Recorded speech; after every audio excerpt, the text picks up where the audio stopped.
Alright, so this is going to be another movie review. This one's called Goliath and the Dragon. This is going to be another AIP flick. It's a modification of an Italian Hercules movie called La Vendetta di Hercule, which means Revenge Hercules. So AIP added a bunch of stop motion animation, paper mache kind of dragon to it, with a dragon subplot into the story, and they dubbed it in English. The great Broderick Crawford, who was also in Big House USA. Yep. And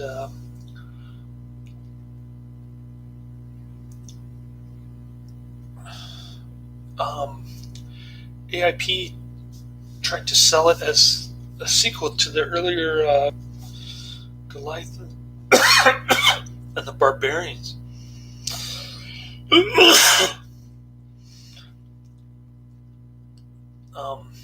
They announced plans to create a sequel based on a script by Lou Rossoff and to star Deborah Paget. But the project fell through, so they bought the rights to an already made Italian film called La Vendetta di Hercule, or Revenge of Hercules, and retitled it Goliath and the Dragon. So that's a little background for you. But this movie, it's a pretty decent sandal and sword flick. I'm giving it 4 out of 5 stars. I thought it was pretty decent. The plot is confusing. Basically, Goliath lives in Thebes, and he has to go get this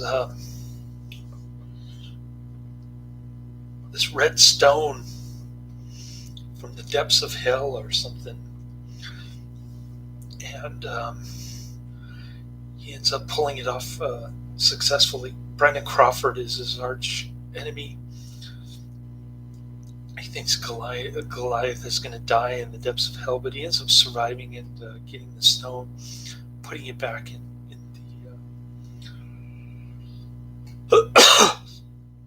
the pagan god idol thing, the iron statue thing. He puts it in the god's forehead. His brother is in love with the enemy's captive. Brandon Crawford killed her parents. She doesn't know about it until the slave girl tells her. Both locked up in a cell. Brandon Crawford wants her to be his queen,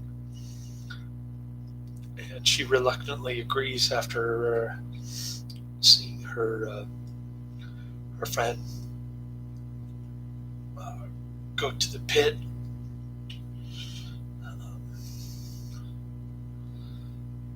Her slave friend, and the one who double-crossed Brandon Crawford, he gave her the vial to poison Goliath, but they were able to pray to the gods from their cell and warn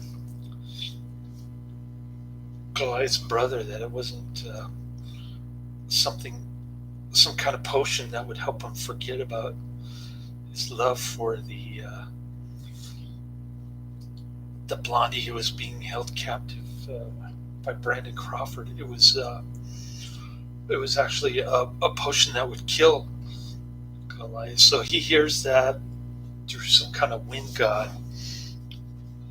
and he pushes the cup away, and then the dog drinks it and dies.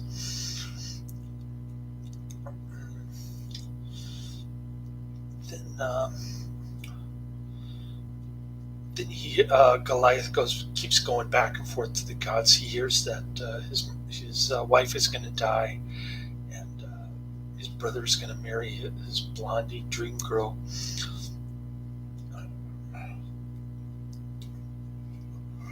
The brother tries to go back to Thebes, or not to Thebes, but to Brandon Crawford's little fortress there, and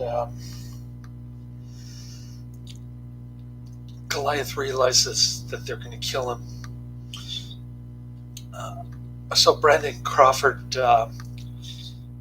gets this elephant to stomp on his dungeon people, stomp on their faces. Right when the elephant is about to stomp on Goliath's brother's face, Goliath shows up and he starts tackling the elephant. He's able to do superhuman feats in this one, and they escape. Then he goes back to the gods, and the god says that does this prophecy thing where Goliath's wife is going to die, and Goliath's brother is going to marry his dream girl. So this centaur creature appears and takes Goliath's wife.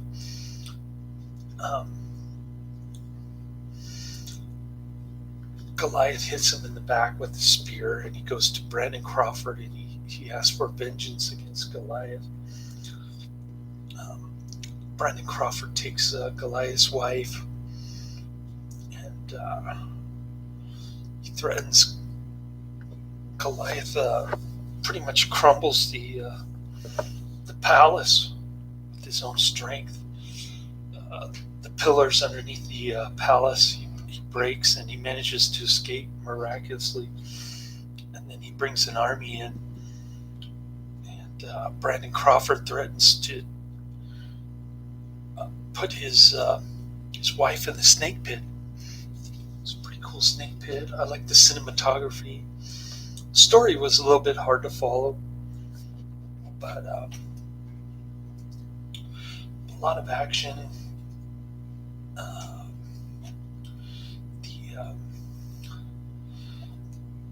The paper mache dragon thing was so ridiculous that it was actually entertaining, I have to say. And there's even a lesbian subplot, I guess, going on between the captives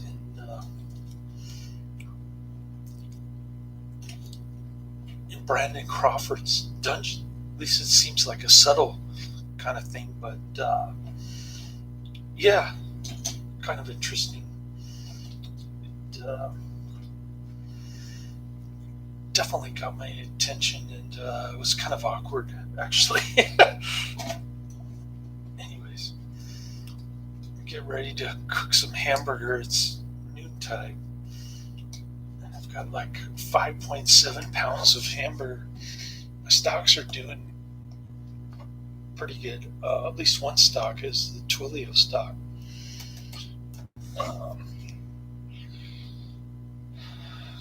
It's up like another. I want to say it's up almost 6% today, but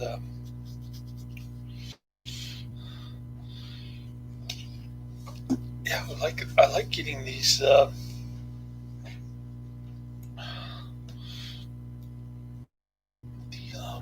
high grosses.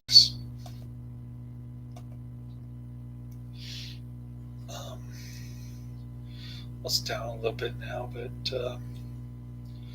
anyways,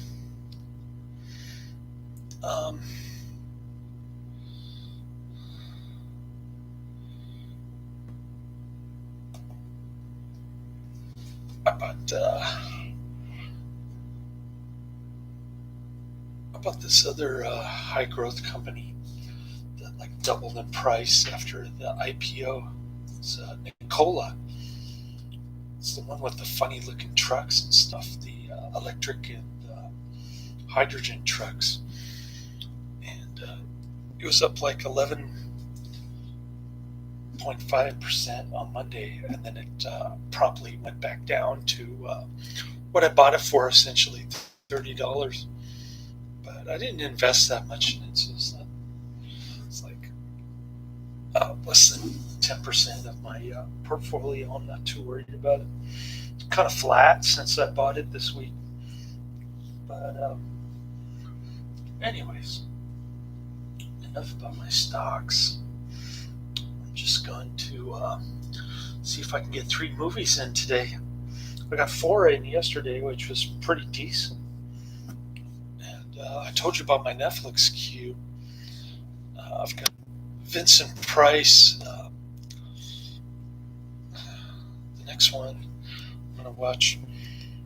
Netflix dilly-dallied with my DVDs, so I won't see them till Thursday afternoon, which is around the same time I got to drop him off. So, tomorrow afternoon I should see them. And I've got Master of the World 1961 with Vincent Price to watch. So I'm going to check that one out. I'm not going to say highly recommended or check this out. It's kind of a so bad that it's a good type movie, this Goliath and the Dragon. But anyways, Master of the World. I'm going to check that out while I'm cooking my my hamburgers for me and my son. So